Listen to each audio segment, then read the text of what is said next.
Hey everybody, welcome to the Going Analog Podcast, the show where board game industry guests bring their own topics and games to discuss. I'm Christina, your host, and it's February. That has absolutely no bearing at all on why we invited back our friend, board game designer Peter C. Hayward. Hi Peter, it's February.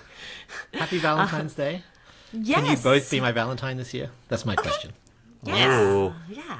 I have nothing for you, but I'll cook you something. I have low expectations. Okay, great. That's the way I like it. We did establish the last time Peter, kind of the first time we met Peter was through this right. podcast. I met you on this show, didn't I? Yeah, Yes. and then you were Your board game soulmate. my board game soulmate because we kept wanting to Yeah. answer a lot of the same things. Yeah. Yeah. We'll make it official this year. So. Yeah. We've become such friendly friends that I actually forgot we met through this podcast. Yep. Yeah, and obviously Peter is a very fantastic designer of a very eclectic array of games, which is exactly Peter, I think. So, you have the acclaimed two-player abstract, That Time You Killed Me, the most recent tiny games from Button Shy. It's a two-player converged, gotten really great buzz. The party social game Apropos of, which we'll talk about more later in this podcast. The one versus many word game fiction, one of our favorite party games, French Toast. The upcoming super cute worker placement Critter Kitchen, one of our most anticipated games of 2024. So lots of stuff to get to look forward to, and you're everywhere these days, Peter. So many of your games. Everywhere, including on this podcast. Exactly. You're listening to it right now. And you, of course, run your own publishing label, Jellybean Games and Bluebeard Entertainment, so you're always busy. So thanks for taking the time to see us again. Thanks so much for having me. And Nowhere I'd rather be in February than with my two Valentines. on a podcast. So what's your topic for us today? Today, I brought the topic, games you like in a genre you don't normally like. Mm-hmm. I made that more extreme in my notes. It was games you love in genres you normally hate. But That's much better writing than mine. Mine's very wishy-washy, like stuff that is slightly above average and something slightly below average. You're like, no, your favorite thing and your least favorite thing. That's much better. I'm going to change it to that. Games you love in a genre you hate. Okay. It's much snappier. And Shu, of course, is here too. Peter's gaming soulmates. Hello. Hello. Our collective Valentine too. So. Yeah. What topic is? Yeah, we can expand. Polycules are a thing, right? Yeah, so, that's the thing. What's your topic today? Well, our topic from Going Analog is specific things that specific games got right. So this was born from when the three of us were last together. We were playing a game, Istanbul, and then My favorite game. Favorite game. So I will bring it up a little bit more when we get to the topic, but it was like you specifically like just one thing in the game, and it's not even necessarily a mechanic or such, but just like you're like, this game got this thing right, and we want to give more examples of that. Yeah. and we're Amazing. Peter's gonna gush over that real soon. So That game gets everything right, so I could do a full hour on Istanbul. And we'd like to start off by highlighting a game we want to talk about for us. That was Apropos of, the new sort of mini-series you have going, these little card games. We actually will be putting up some of these podcasts on YouTube, so we're showing the game. It's a little Button Shy game and really social. So tell us a little bit about the elevator pitch, Peter, for these games. So apropos of movies and apropos of board games are cooperative trivia games that are sort of randomly generated, which I don't think any of that exists outside of these games. But basically, you for whichever topic, movies or board games, you draw a card and it gives you a requirement. So it could be, it must be a movie that has animation. So you could say Shrek. Then you draw another card, and let's say that one says has a cat. So now you have to put that in the opposite category. So if Shrek has a cat, you have to then name a film that doesn't have a cat but does have animation. Or if Shrek doesn't have a cat, you have to name one that has an animation and has a cat. And you keep doing that in 5 cards. So it's actually an adversarial system. So it is working against you mechanically to make your answers harder and harder. So by the 5th card, it is almost impossible to name something. But if you can name 5 cards if you can get through 5 cards and name 5 movies or board games in 5 minutes, you win the game. And even though it's only 18 cards, including the 2 categories must have and but no, so only 16 content cards, there's so many combinations and variations that I've played this game easily dozens, if not hundreds of times now, and I'm always finding like new films and games that answer the question. Yeah. Did you actually ever math out how many different combinations are I possible? have not. It'd be interesting though. It's it's doable. I just haven't actually run the math on it. I could do it now if I wasn't on video. I'd be like, yes, I'm listening, and then quickly have another window open where Do some math. Yeah, it's possible to math it out, but that'll take a little bit of time. That I'll tell you the formula. Podcast. It's 16 pick 5 times I think 5 factorial. It's going to be something very similar to that. Right, but the each new card you pick can be a must-have or a but no. Yes, so that's the factorial part. It's not factorial; it's binary. So there's 32 combinations of that. I think, yeah. All no, because anyway, it's doable. It's the kind of stuff I love doing. I just told the audience we're not going to do it, and then we started. Do it. We started. I'll tell you, someone so Critter Kitchen is the game that you guys mentioned earlier. My upcoming cute little critter game. With Alex Cutler, my co-designer, someone wrote a paper, not for publication, but like he's a mathematician. And he wanted to know how many games of that you'd have to reasonably play to see all the content once. And so this paper has like these formulae that take up half a page, and it's everyone in the Discord was like, okay, and I'm like, oh, like I watch those math videos like number file and stuff like that for fun. So I was in my element for that. That was wonderful. Cool. Well, to kind of demonstrate to the audience, we're going to play a quick game. Again, you said normally a game takes 5 minutes. We might not even play that full 5 minutes, just to give a sample.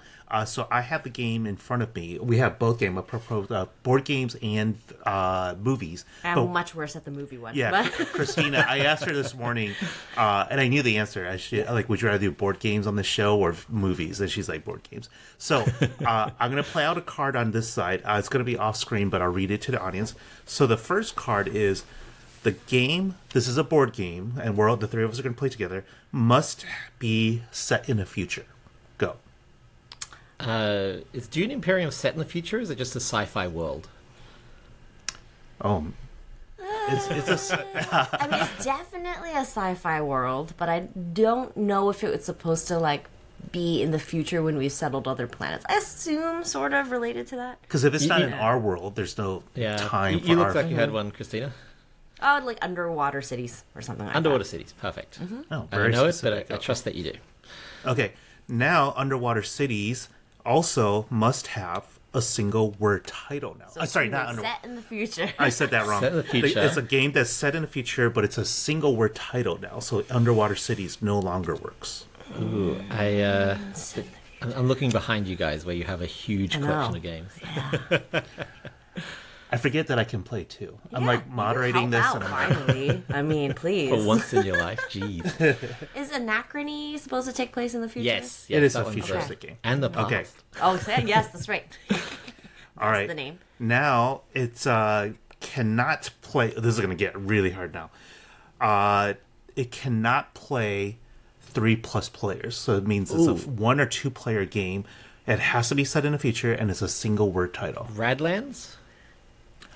That's a good one. Oh, that was really good. Yeah. I was like, we're pretty much done, so we don't. It's his game. He better get this right. I don't know. All right. Oh no, the pressure. Now, the pressure. It has to be set in the future. It has to be a single word title. It cannot play 3 or more players, and it must have meeples. Which Redlands, I do not believe it has meeples. That one is tough. I was about to say Clank because I was thinking of Space Clank, but that doesn't fit half of those criteria. Oh wow. Okay. Let me. What if? Wait, no. Those are like cards. That would have been more helpful. I had Netrunner, but that doesn't fit quite a few. It doesn't fit With meeples. the meeples. Yeah, it needs meeples. Meeples is hard. The meeples, I think, killed it. Yeah. Yeah. Well, So we'll move on because we have an like entire 20 show. minutes Halfway of through dead time. the episode, one of us will be like, "Oh, I've got it! Oh, I've we worked got out." it. Yeah. So Do you guys have an email address? You can get people to write in with their answer. Yeah. Yeah, or when we post this show, you can respond to us on social media. Yeah. Would be great. So everyone gets the idea. We would go through if we did one more card, so the 5th card, and if we collectively Flip as it a over, group, see what it would have been. the last in the one would must-have. be must-have farming. Oh, Set in the Future future. farming. future Set in farming. the future farming. Meeples, single word title, but cannot play 3 or more. So it's a one or two player game. On the three or Buttonshide more. Discord, we play this every day. Someone generates a set, so we only get the final 5, and then we throw answers around. And so far, in the weeks and weeks we've been playing it, I think we've only found one that we couldn't find anything for. But I posted to Facebook, and someone found something. So, oh, nice. I'm not saying every combination is definitely possible, but we're yet to find, I think, more than one that we couldn't do. So sometimes one of the cards is based on an IP, so you'll get like based on an IP, 2-player, contains farming. It just gets hyper specific, but that's the game. That's how it works. Yeah, so you would go through if you could defeat 5 cards. I did it this morning. I'm very proud of myself. Yeah, I did it. I was practicing with Christina, and then she got one, which is fantastic. And then the movie version has cards like cat, like it may or may not contain a cat depending on how you play the game or how you draw the card, or named after a location or group, features a student, language other than English spoken, animation, character goes underwater. So you see there's just with just a handful of cards, it would just create a bunch of Great with different super unknown, nerds, which we all are. So undetermined number of combinations possible. Yeah. But that's The that's challenge game. with those is come out with different vectors, because if two things are diametrically opposite on the same line, the game breaks. So for example, you can't have 3+ players and solo, because if they both end up on the must-have, it breaks. I guess they could have multiple modes. But anyway. That's true. Yeah, but you need to come up with different vectors, and so stuff like the title or the contents, or for the movies, a lot of behind-the-scenes stuff.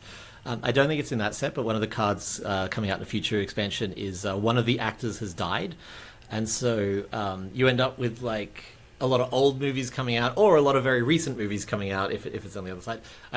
Coming up with all the different vectors was the fun part of designing that game. That's cool. I love the whole thing where it's like generating the qualifications itself, right? Like based off of your previous answers. So that makes it nice and different every time. So I'm very proud of that one. Yeah. What game did you bring for us today, Peter? So I have been playing a lot of the Smirk and Dagger game Boop.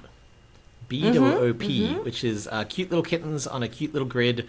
It's So a pure cute. abstract, 2 players. There's no variable content. There's no like complex rules. You just have a grid and you put kittens down, and that's most of the game right there.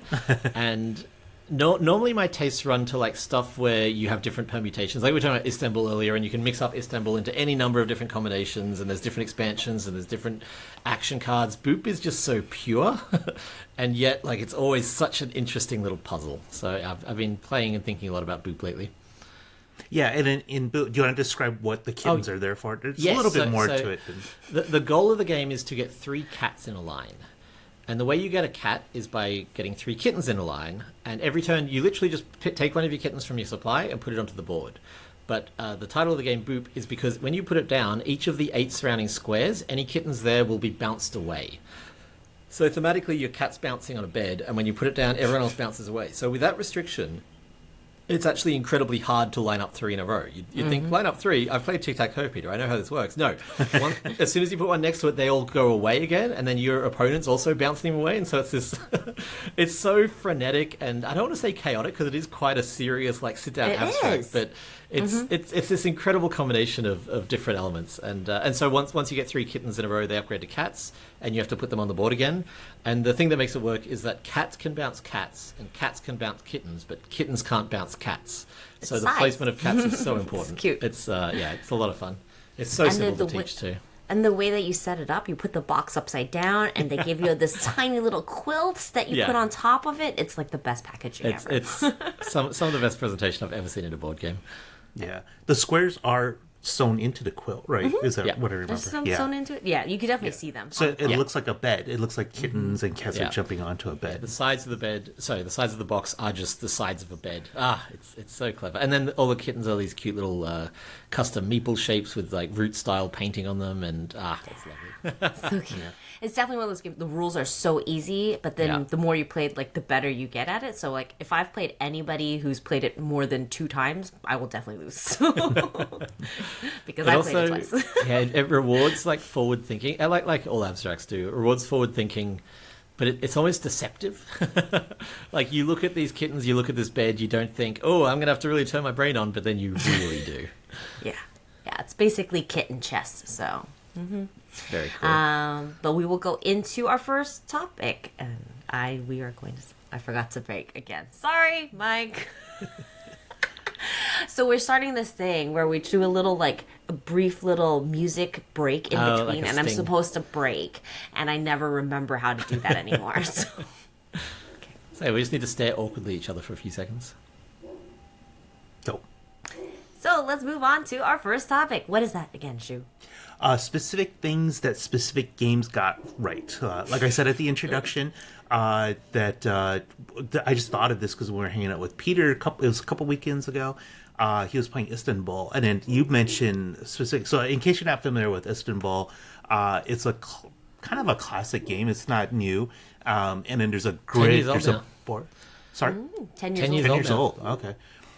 So there's a child. bunch of different places that you can go to, and then you have a stack of discs that are moving around the board, and then when you go to a new place, you have to drop off a disc or pick up a previous place disc, and then but eventually you might run out of discs and you can't move anymore, so you have to move around this board in a strategic way to make sure you have enough discs to move to the right places.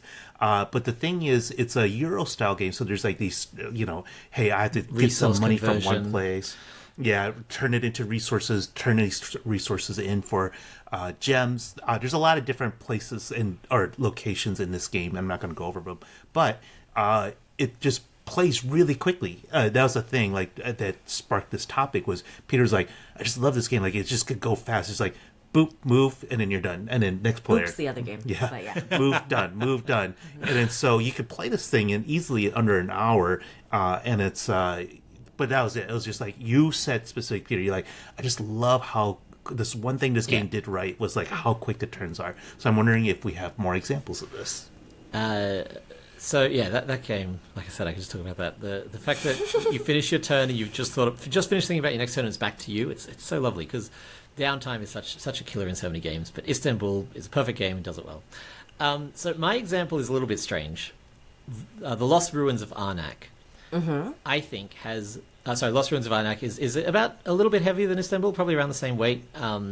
It's by CGE, who did Codenames and Zolkin and a bunch of other games. You play Indiana Jones style explorers going into Arnak to explore the Lost Ruins and do research and collect artifacts and fight monsters. It's very cool. It's just a little worker placement engine builder, deck builder. So it's got a bit of everything. It combines them all really well. And that game, in my mind, is best in market for its development, which is not something that you'd normally specifically call out, but I play that game and I like it, obviously. But the thing that, as a developer myself, the thing that shines to me through that game is how exquisitely developed it is. All the little pain points that games have been not sanded off in a way that makes the game worse, but just integrated so well. So I'll give you the example that I always think of. There's a row of cards that you can buy for your deck building.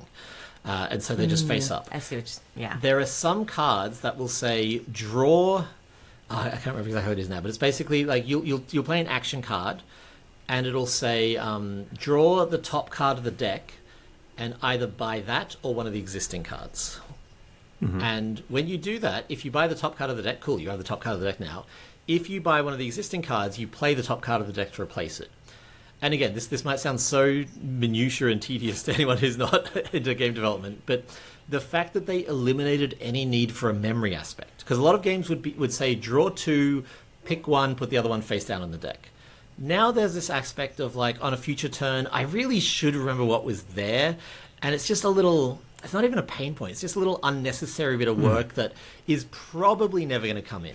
It's probably never going to be relevant. But if I'm really playing the game optimally, I should remember that. They eliminated that. And they've done this in so many different ways, in so many different areas.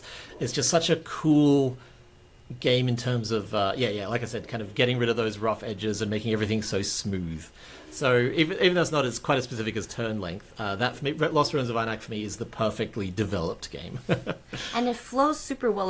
Talking about that card market row, they have that little staff that shifts throughout the game. So as the game progresses, you're getting more of the more powerful cards when you can use them versus the beginner cards. So that sort of really helps the pacing and progression of the game too. So I think that's probably one of the things that I respond to unconsciously. Yeah, those are good And points. they have a cool yeah. theme for that one too, which is that the staff. So the things on the left of the staff are artifacts from the islands. The things on the right of the staff are supplies from the mainland. As the game goes over, you get fewer supplies and more things from the island because it represents you going deeper into the island. So it's harder to get supplies, but it's easier to. It's so clever, Right? Another thing about that row of cards, since we're talking about it, is the items, when you gain it, you have to put that at the bottom of your deck, and they won't come up till later. So those are less useful over time. Like, especially the last round, it's like, well, who cares what goes at the bottom of your deck? It might supply you a point or two, but you're not going to see it in play, so that's not very rewarding. Yeah. Versus the artifacts. Now at the end of the game, you get more of those, like Christina said, but those activate immediately as soon as you buy them. really satisfying. So that's another smart design into how that game so works. much, yeah. I'm gonna pull an example from Boop as well. No, sorry, no, that's. I got stuck on good development. No, I'm done with Lost Spoons of Arnak. What did you have, Christina? Well, the game I was going to mention was it's a party game called Pictomania. So the basic idea is a drawing game. You might have a set. You will have a set of 21 different words. There's like 3 cards, so A, B, and C, and then each card has a 1 through 7 different clues, like 1 through 7. So there's A 1 through 7, B 1 through 7, C 1 through 7, and then everyone's going to draw a combination. So I might get C3, and I look at this reference cards and then see, okay, I know what my secret word is. Christina will have a secret word. You'll have a secret word. When we go, we're all drawing frantically this word because we want people to guess it. But at the same time, the sooner you finish, now you start to guess what other people are drawing. So there's this combination of like, well, I want to draw my picture accurately because I need people to guess my picture correctly. But I want to finish so I can move on to the next phase. And this is all in real time, which is like, now I'm trying to guess what Christina drew, what Peter drew. And we're all having this race. The sooner I can guess Christina's picture, the more points I would score over someone who guesses her picture later in that same round. So I'm racing I want to be the first to guess everyone's picture. But maybe because of doing so, I rushed my drawing and no one can guess my picture. Right. So the game rewards you for every aspect you could think of very simply. It's like the faster you're done, the faster you could guess, the more points you'll get. The more accurate you're drawing, the more points you'll get, the more points you'll get. And then so the faster you can finish, there's these end of round, like I'm done guessing, I'll grab these tokens, you can get more points. So it's like you're rushing to guess and be accurate in those guesses, but you have to be fast. But at the same time, if I'm just messing around and guessing haphazardly, then I'm not going to get points there, and so on. Or if I take too long. It's like a Vlada Shwaddle design, and it's like super well designed. Yeah, same guy who did Codenames. My favorite designer. Yeah, so the really cool part too is like, sometimes you play drawing games and some people are just like better drawers than others, right. But like this one really helps balance against it. Like, sure, if you're a better artist, you might be able to do it faster and like more recognizable, but there's still that aspect of like, how good of a guesser are you? And because you're rushing, you're not going to be doing your masterpiece that you normally would, you know, so. So it's not my favorite party game in the world. It's very solid, but every time I play it, I'm like, this whole aspect of like the speed versus accuracy of speed of drawing, speed of guessing versus accuracy of drawing, accuracy of guessing, is all so finely tuned. I'm so impressed. I'm like, this is such a brilliant design. Have you played this one, Peter? I don't think I have actually. Okay, I have to show it to you. I think you'd appreciate it from a design point of view. Yeah, for sure. Like, I'm yet to find a Vlada Shwaddle game I don't love, so it bodes well. All right, then we'll need to show you this one. We'll do a Pictomania and Dungeon Pets Day. Okay. Yes, I've never played Dungeon Pets, and I want to see some like so good. Dungeon Pet poop and stuff, and I have to clean it up. The one that's top of mind for me is I just played Great Western Trail New Zealand finally. Huge fan of the series. Love Great Western Trail in general. And I just I was just by reading the rules, I was reminded like how much it's how satisfying this like giant rondelle feel of Great Western Trail. It's like you can plan ahead for like how you're going to winnow your deck, or get better cards, because in Great Western Trail original you're setting up a herd of cows that you're going to ship away, and then in New Zealand there's sheep, which are fluffier and therefore cuter, by the way. But just like when I was reading the rules, like the feel of like, okay, as you're traveling, you get to take these actions, and then of course the rondel changes and develops as players put out their own buildings too. Right. And so it's never a boring rondel. Yeah. We have a friend who joked that the original Great Western Trail was just, Monopoly with cows, because, you reach the end, you turn things in and you pass go and you come back and do it again, yeah. right? But it's just obviously so much more satisfying than that. And then in New Zealand, I love the little tweaks they did, but the base game of still like, this super big journey, and you have this payoff at the end if you've played it correctly. There's a little bit of RNG in how you deck build and draw your cards, but there's so many ways to adjust the cards that you have in your hand. It's just really satisfying. Like, I love that part. There's a little bit of interaction, but I don't feel like people are super blocking me all the time, because that's frustrating. So for me, that gets that rondel, like extended rondel, feel perfect for me. So I've got one that I have an example, but I'm sure you two will have other better examples. Which is, I'm going to say Fantasy Realms, which is a little WizKids game. Mm-hmm. It's just a deck of, I think, 85 cards, something like that. And the game is just building the best hand that you can, and at the end you score your hand, and the cards are wild in that. It'll be something like, the queen is worth 15 points plus 5 points if you have the king, plus 3 points per army, and this army will be, 17 points minus 2 if there's any floods, and then the flood, like, every card affects every other card and has its own scoring condition, and it's a real amazing little, like, the joke is that scoring the game takes about as long as playing the game, but it's just as satisfying. So the thing that I think Fantasy Realms gets specifically right is setup. I only ever play the 2-player variant. Even if I'm playing with more people, I still play 2-player variant. So the setup for Fantasy Realms, the way I play it, is shuffle the deck. And then you draw. And that's it. Then you start playing the game. So there is no other setup than that. And I'm sure you guys can think of other ones where like the setup is just so insanely easy that you don't even have to think about it. Mm-hmm. Well, a lot of party games, obviously. Oh, but, yeah. Wait, what's different about the 2-player variant? So in having a hand, I think. Yeah, in 3 or 4 player, you start everyone with a hand of 7, and then you're just refining that hand. And I found that if you're playing that, especially with new players, you're saying, hey, this is a fun game you'll enjoy. Now do 20 minutes of reading. And whereas the 2-player variant, you start with nothing in hand. So it has one extra rule, which is that until people have 7 cards in hand, you either draw 2 and discard 1, or take 1 from the discard, and that's it. Whereas later in the game, it's draw 1, discard 1, or take 1 from the discard and discard 1. So it means there is a rule shift, but if you're teaching the game, then that rule shift is pretty easy to implement because it's for everyone at the same time and doesn't change again. So I like the 2-player variant a lot more. It's a little longer is the cost, but I'm totally fine with that. Actually, I don't even know if it is. It might be the same length. Okay. Yeah, we'll have to try that. I think that's a really good idea. So, I have another quick example that this is what is my example? I just had a Onitama.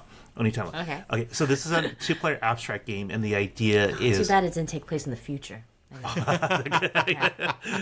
meeples either. So the idea is, I think it's like 1 master and then 5 apprentices that surround the master, and then your goal is either to eliminate the other player's master in sort of a, I think the grid is maybe 5x5 or something like that. Yeah, in sort of a chess-like fashion, and then eliminate the other player's master or get your master into the opening start spot that the other master was in. It's like the entrance to their temple or something like that.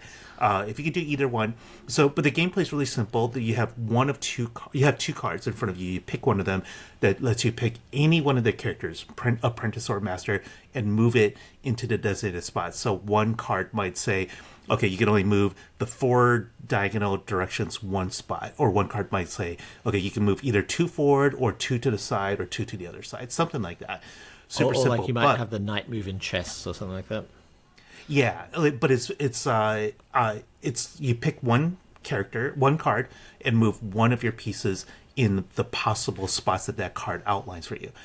Then what you do is you take that card you just played, you put it in the middle, and then you draw the other one that was in the middle.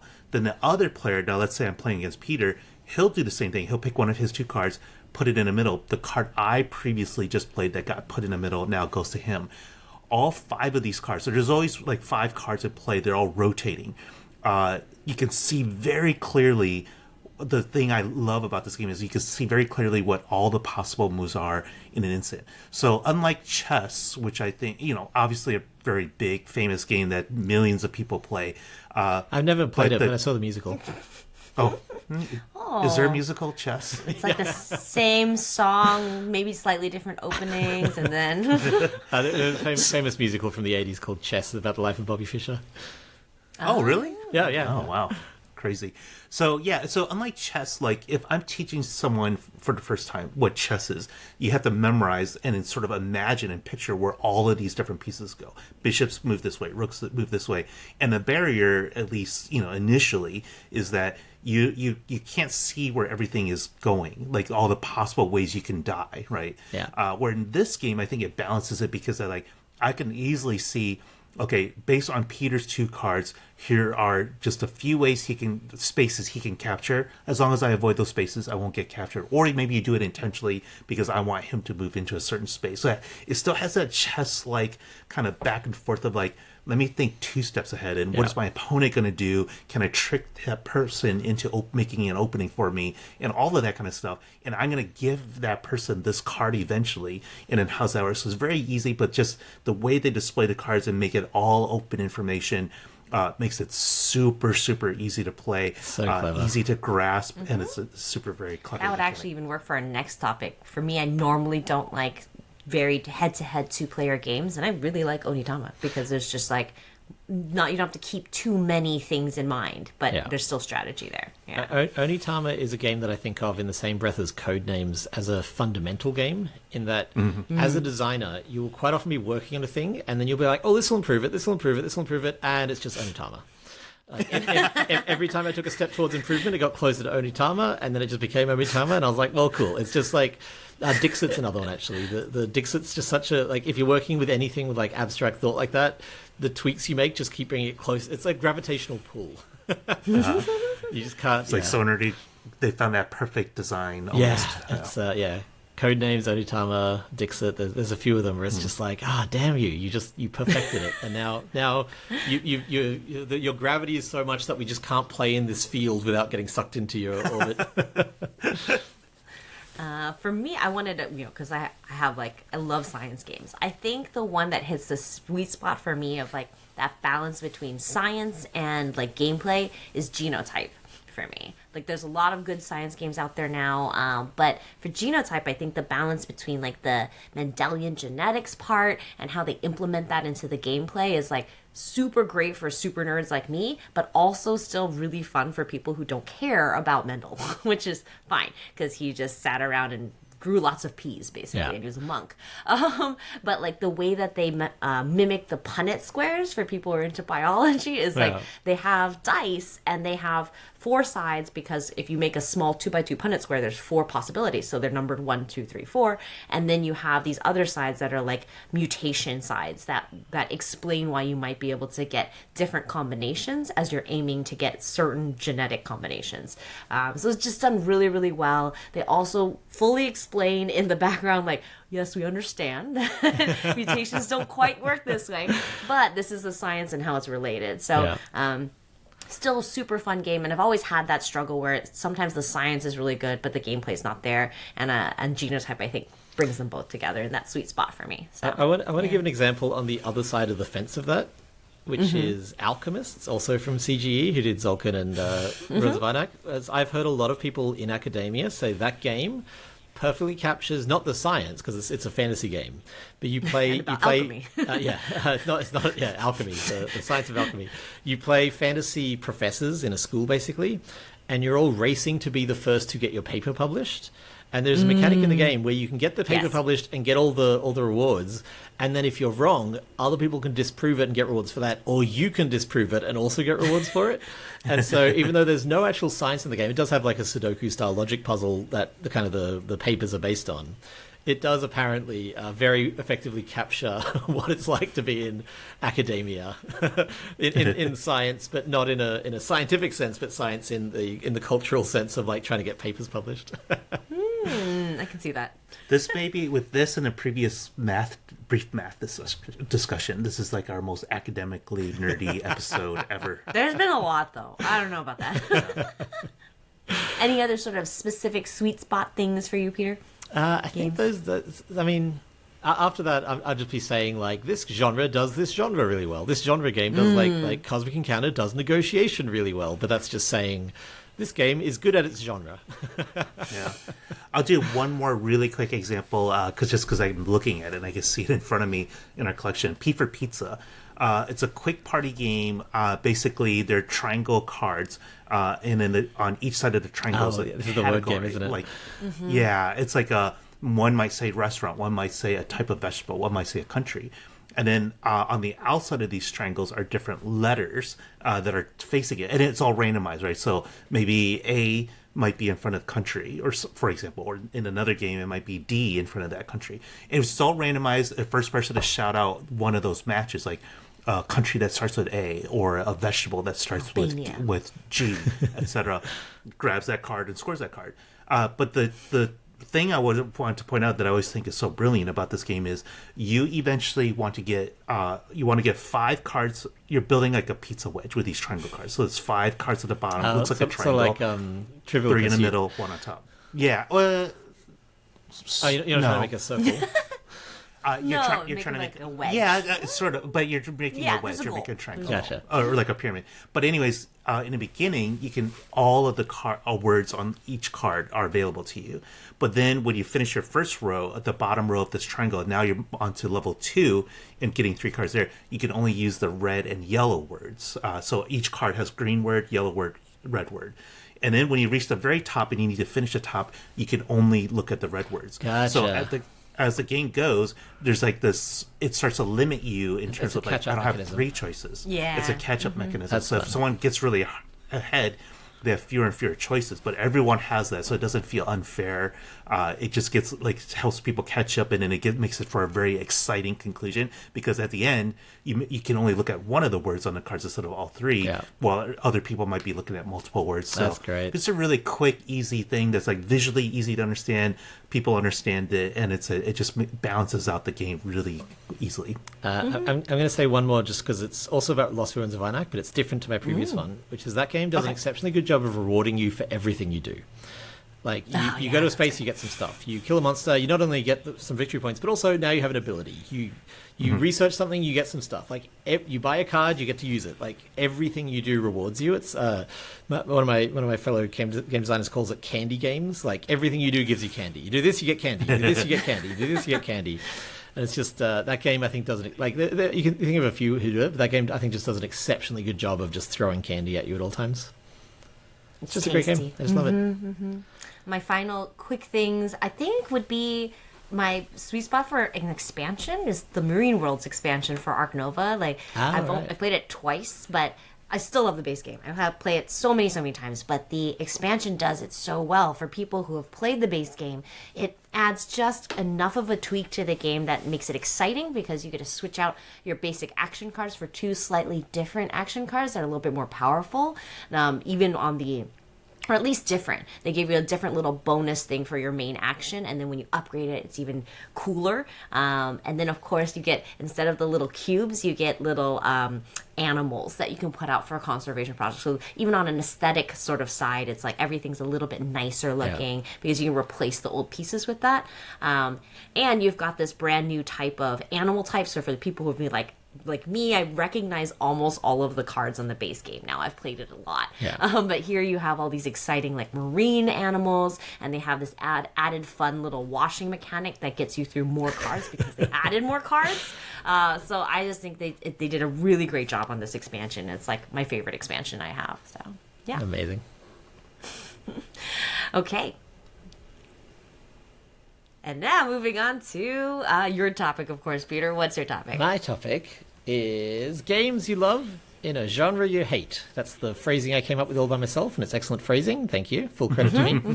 So my example for this one it's actually probably not a very well-known game. It's Flee by Friedman Freeze. Flee is part of his Fast Forward series. He loves the letter F, this man. And the Fast Forward series... okay, so first of all, it's a cooperative game. It's 1 to 4 players, so you can play it solo, you can play it co-op.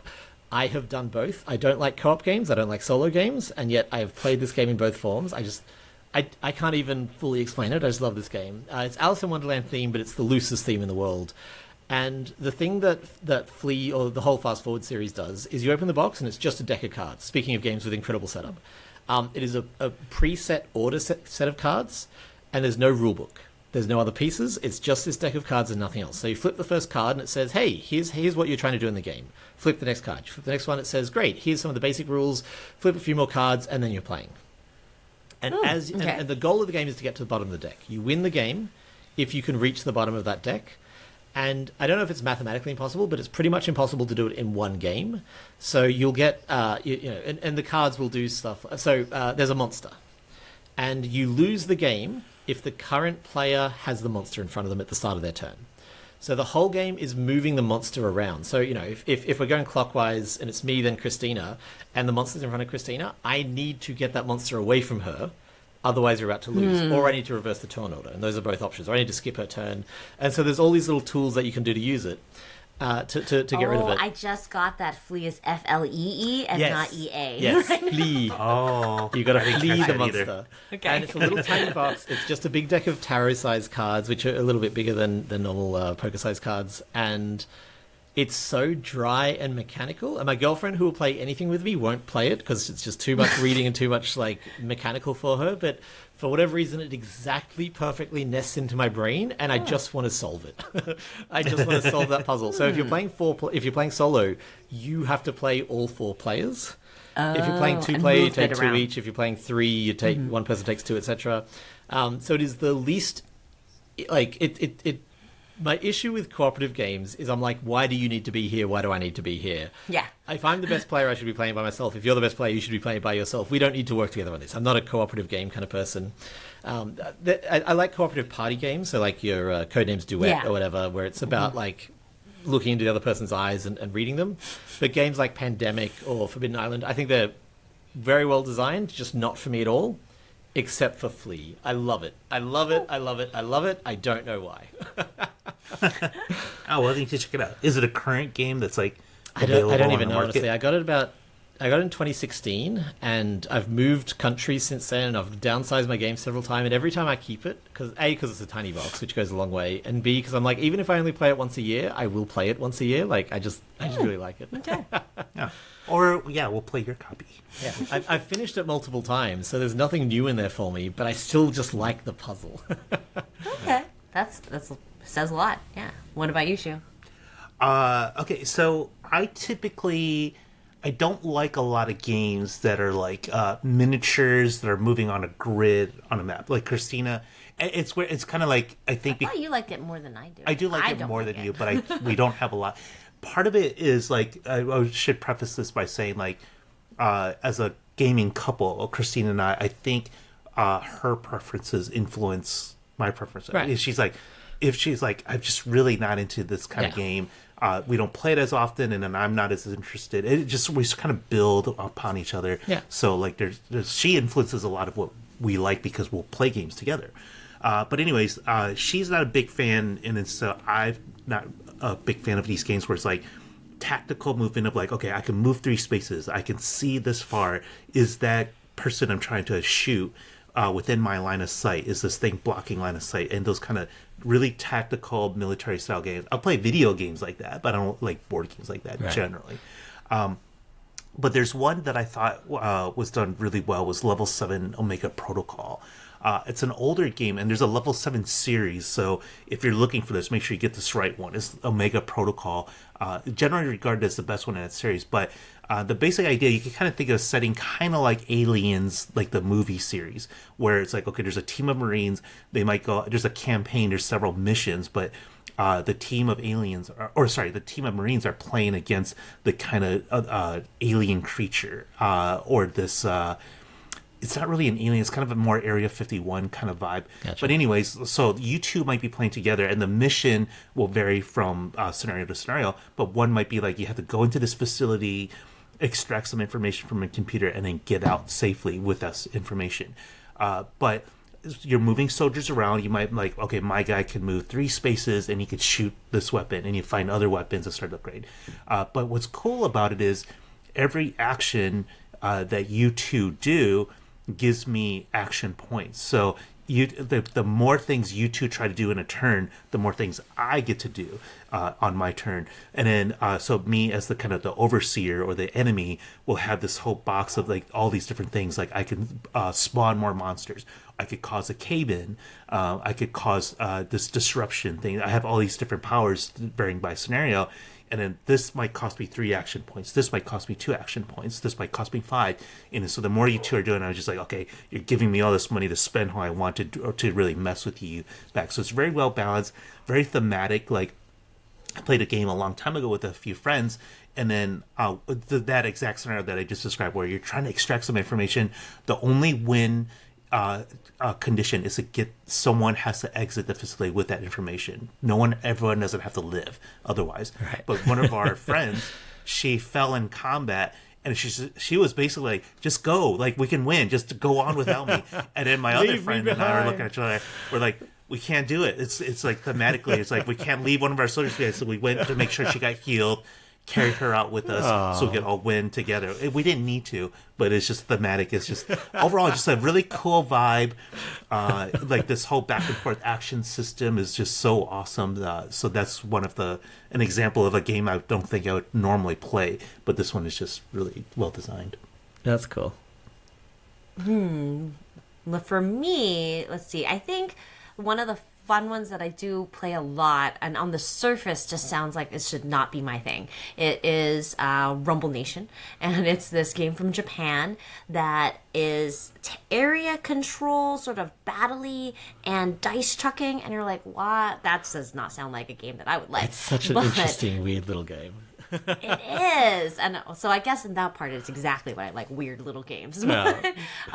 The dice checking is really just 3 dice, and then you actually get to make a decision. From your 3 dice, you're grouping them into a group of 2 and a solo, and the 2 sum up to the region where you're going to place your troops, while your single die tells you how many, basically 1 to 3 troops. So you're constantly balancing like positional sort of strategy versus like the numbers of troops, because in the first phases you're just dumping all your troops onto the board using mostly this dice mechanism, and then the sooner you go out, the more advantage you have in ties. But at the same time, if you take your time, maybe you can like happen to put yourself in more valuable positions.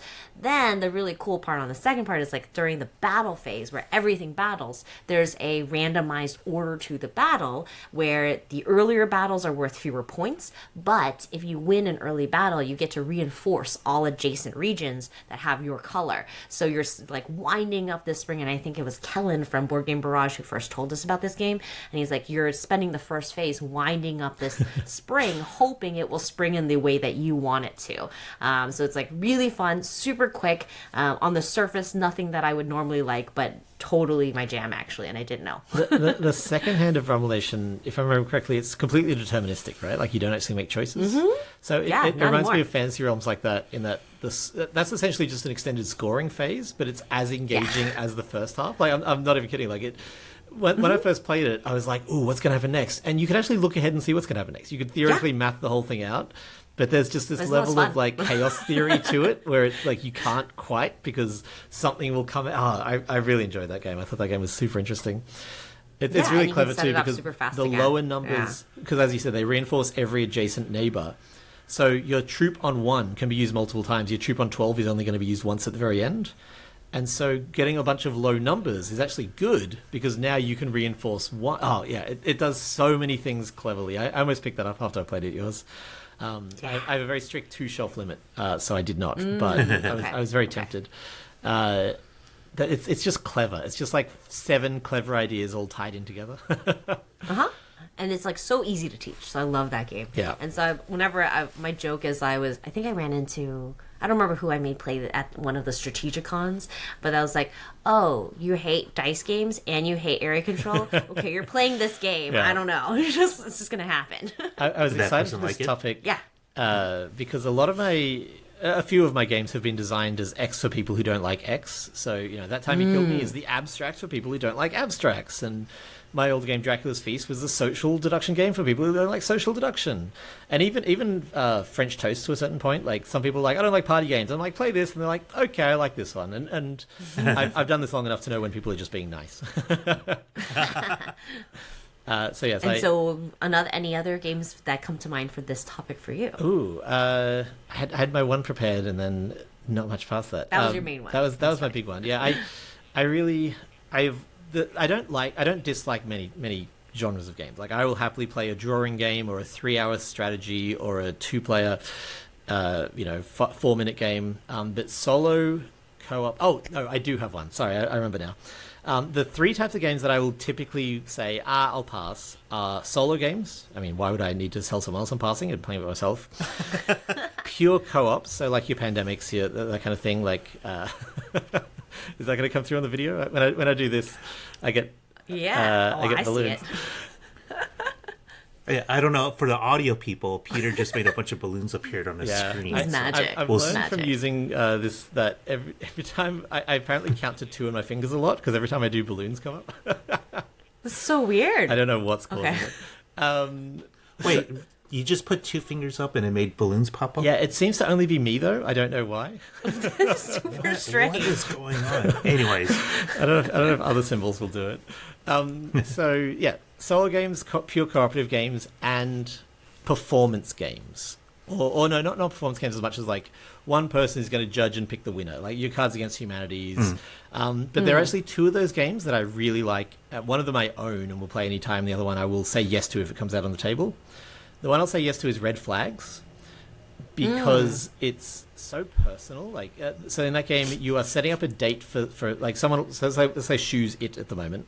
We're all going to set up a date for Shu by picking some positive qualities from our hands. So mine might be loves board games and knows how to cook or whatever. Like, and if whereas That's Christina. If you picked for me like loves dogs, I'd be like, well, I don't actually love dogs, so that's a bad pick for me. So you're trying to impress the host. You're trying to pick the best date for the host. But then everyone plays a red flag, a negative attribute to the player to their left. And so you're trying to create a deal breaker so that they will pick yours instead of someone else's. And it's so simple. And I think a lot of those games turn into like, who drew the funniest card? Whereas this one is, it can be a funny card, but if it doesn't actually target Christina, then it's not going to work. So Red Flags is one. But the one that I own and recommend to everyone all the time is Smug Owls. Have you played this one? No. I've heard of it. I don't remember if I played it. Next time you guys have me over, I will bring Smug Owls. It is a game of riddles. So you randomly draw 3 cards. So it could be, and it always starts with what and ends with a question mark. So it could be, what is fast unless it is fragile? And so the idea is that you're all ponderous owls sitting around going like, what is fast unless it is fragile? Everyone slams their hand down when they have an answer, not in a speed way, just like to show that you've got an answer. The last person to put their hand down becomes the judge. So to begin with, that's just a really clever thing, because if you don't have one, cool, you get to judge everyone else, you still get to play. And there's not this pressure of like, I didn't have a good one, but now everyone's looking at me. And the second thing it does well, so you can answer very literally, you can answer very metaphorically. You could say, I don't know, a rocket. It's going to be very fast unless it's fragile, in which case it's not going to go. Or you could say, a well-adjusted, a well-adjusted racer. They're going to be really fast, except for the day where they're fragile and they're not feeling it. Whatever, you can go as literal or metaphorical or ponderous or however you like. And then the judge gives out the 3 cards that were formed to make that riddle. So they're not just picking a winner. They can be like, that was so good, you get all 3, or all of those are good, you get 1, or you get 2 and you get 1. And it's just all of these little micro decisions in the design add up to one of the most fun experiences I've ever had with like there's a judge game. Okay. I really like Smug Owls. So I was actually at an event with Alex Cutler, who's my co-designer on Critter Kitchen, and everyone was playing this kind of Cards Against Humanity style game, and they were like, Peter, come play this. I was like, thank you, I'll pass. And they're like, no, seriously, Peter. Seriously, come play this. And I was like, okay, friends. And two of them were the designers, so I felt so bad because I was going to sit down and be like, yeah, cool, you sure made a thing that I hate. And I went out and bought a copy immediately. Like, I love it. And not just because I know the designers. Yeah. So yeah, Smug Owls and Red Flags are two in that genre that I hate, actively hate, but I love Smug Owls, and I don't own Red Flags, but I'll happily play that anytime, especially with people I know. That was kind of like my next pick was going to be Sky Team, where we were at an event for Hachette Games at Gen Con. That was one of the parent publisher. But anyways, they were like, oh, it's a 2-player only cooperative game. And I'm like, so it's not that we're against 2-player games. It's just Christina and I host so much. We always have friends over locally, or like you're a popular. little farther away. You friends. Everyone who plays 2-player games has no friends. We should count you heard them it here right first. now. Yeah. So we don't have a lot of time or energy just the two of us playing games. Yeah. But anyways, so that's a no-no. And then we're also not big cooperative fans like you. For reasons that you've said. Yeah. And we had a actual full episode with our friend Bonds, who also actively hates cooperative games. We talked all about this topic, so you can look for that a few episodes ago. But Sky Team is one big exception for me. I'm like, this is really cool because we talked a lot about it, so I won't get into it. But basically, there's a pilot, co-pilot. You have to land a plane. You have to make sure like the runway's clear. Radio into the tower to make sure the runway's clear of other planes. Your plane is tilted, leveled out, so one wing's not lower than the other. By the time you land, you have to make sure your speed is just right, that you're putting up the flaps and the landing gear just right. And this is all done via dice. You both will roll dice. You'll discuss a strategy, then you roll the dice. Then you have to place these dice, like certain Without dice collaborating anymore. Yeah. So certain dice can only go into certain spaces too. Some are mandatory, some are not. So that's basically it. But the idea why it's so clever for me as a co-op game is once you roll the dice, you can't talk anymore. You can only place the dice. So there's a lot of like. There's no quarterbacking, like there's just at all. Yeah. So similar to another Space co-op Alert game that we has like. elements of that too. Mm-hmm. Yeah. A lot of Vlado Shavato games coming up today in this episode. He's my favorite designer. I'll do a whole episode on Vlado Shavato if you let me. So you know he made Istanbul? No. We're like, I didn't think about it for a second. No. trying to make us look stupid.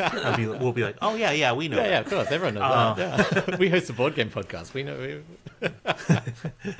But hang on, so wait, the basic is Sky Team set in the future, and does it have meeples? it's a modern day airplane game, airplane theme. You're landing in Haneda Airport, etc., etc. So, but anyways, the whole idea is because you can't talk during the dice placement part. Similar to another co-op game we like, The Crew, is it forces you to. It takes away that whole quarterbacking problem of like who's the best player. They just know what to do, right? It's just like, all right, I'm going to place this, and I hope Christina understands why I did this, and then we'll the hope order that you play it in. the really order matters, Have you and played, then hopefully she'll play something. Moving Pictures from Button Shy? No, I have a copy. I'll bring it up next time I play. It's a 2-player co-op where there's no communication, so it's sort of like The Mind, and in fact, you're trying to get your cards in order. But thematically speaking, you're making a movie, so you've got 6 face-down cards. You've got 3 cards each, and you win if you can place those 6 cards in order. But every card has a power on it. So, for example, the 15, it goes from 1 through 16, I think. And the 15 is, you may show your opponent this card. Not your opponent, your fellow co-op player. And the 1 is, you can only play it to the left of a card that's already been played, stuff like that. So they're very restricted, and it's a little bit like what you're talking about. You have to not only be like, oh, they play the card, but like, why did they play that card there? Yeah. And why did they play that card now? There's a couple up in Toronto, 2 of my close friends, who, it's so funny. One of them is so logical and one of them is so emotional, and neither is better or worse than the other. And so we're playing, what's the game with the marbles, the logic programming game? Oh, Gizmos? No, it's a cooperative. It's by John Schulter and Sarah Grable, and the name is completely blanking It's on me. like Break the Code. Yeah, Break the Code Code? Breakers or Break the Code or Pass the Pigs or something like that. And Yeah, Crack the Code. It's called Crack the Code. And, Crack the Code. Yes. so you're basically you're playing. Sorry, I'm going into too much detail for a tangent off a tangent. You're trying to get your marbles in the right order, and playing with those two is so funny because my friend who's very emotional will be like, in real life, hey, when I asked you to empty the bin, I was not actually asking you to empty the bin. I was actually asking you this, and her partner will be like, how is anyone meant to know that? How is it possible? Just say the thing that you want. Don't expect me to read 3 steps in. And then we're playing this logic game, and it's exactly reversed. She's like, I'm going to put this marble here. And her partner's staring at her being like, it sounds like I'm meant to know something from that, but you've told me nothing. And we're sitting here being like, no, it's inductive reasoning. She's saying I did this one, not this one, for this reason. And so it's funny to see the exact same conversation at two opposite extremes when it's in a game or out of a game. Yeah. This is making me realize that those are the co-op games I like. I think like Hanabi, which is you don't know what hand you have. Your cards are facing away from people, but you're giving clues to different people on the table, and then you have to read into why did they give me that clue at this time? Because they want me to play a certain card or not play a certain My great card. contribution to the world of board game design is the concept of there's 2 types of cooperative games. I did a whole episode of this on Board Game Lab, and it actually was part of my visa application, and I got in the country, so it's legit. There's 2 types of cooperative games. There's limited communication, and there's against the game. And there's sometimes a little bit of overlap, but against the game is like Spirit Island, Pandemic, where it's just you against the game. Limited communication is where the game is, can you communicate through limited situation? Mm-hmm. And so I love limited communication co-ops, and except for Flea, I cannot stand against the game co-ops. Yeah. That's a good way to break it down. I never realized, but those are when I do like co-ops. It's usually co-op has a really like down the line, down the middle divide that people just don't think about. Mm-hmm. Yeah, there was another division that Max from Resonum Games was talking about in our previous episode too, that I was like, oh, that was like, it was similar but slightly different about like the control you have, whether people can take control of what you are doing versus like, because if it's too much collaboration where anybody could tell you to do what they want you to do, that's going to lead to that quarterbacking, where if you have a more agency or if there's just enough complication to the game where nobody can math out what you need to do, like in Spirit Island, even though it's against the game, then you feel like you have more agency. There's less of that quarterbacking because everybody's focused on their own thing. Spirit Island's technique to combat quarterbacking was just complexity. Same as Sentinels of the Multiverse. Same publisher. You could theoretically play someone else's hand in Sentinels of the Multiverse, but there's too many things to keep track of, so you realistically can't. Whereas some games will just be like, look, you don't know what they have, or you don't know what they know. Like Codenames Duet is one example. There's no loss condition external to you. It's if you make a mistake, you lose. You can never draw a bad card and lose from Codenames Duet. I love Codenames Duet. The progression of that's really interesting. So we found out we like more things than we thought we hated. So there you go. I don't know. Yeah, I don't know what it is about these. Like, sometimes you'll just find a game where it's like, even though I shouldn't like you, you've wormed your way into my heart, and I think there's some resistance to it, but then it does something else so right. Like, I don't know. Let's say I didn't like people who like dogs, but they were into board games so much that I was like, you know what, I will love you anyway. I'll be over that. Thanks so much for joining us, Peter, today. We are excited to find out new exciting games that are coming out. So where can people follow you and what you're up to? I'm actually not on social media as much these days. Instagram's where I live, I guess. Peter C. Hayward, Hayward. I post on there All the time, mostly book reviews, frankly. So if you know what I've been reading 3 years ago, that's where to find out. Have been following that, and then of course you can find out any upcoming games on Board Game Geek. Sometimes you've got lots of announcements coming out, things like that. Gigantic thanks to our editor Mike Zipkin, and again, this is one of those reminders, Shu, that you haven't posted our quiz show from BGCon back in November. I actually ran it. We had a snow cabin weekend this past weekend. I ran it for our board game friends, and they had a lot of fun. So I'm just guilting you further. I need to remember. And to our listeners, thanks for listening to us. Hope you liked our episode. Please give us a like and subscribe if you haven't already. And now you can stop listening and go play a game. Bye. Bye. Bye.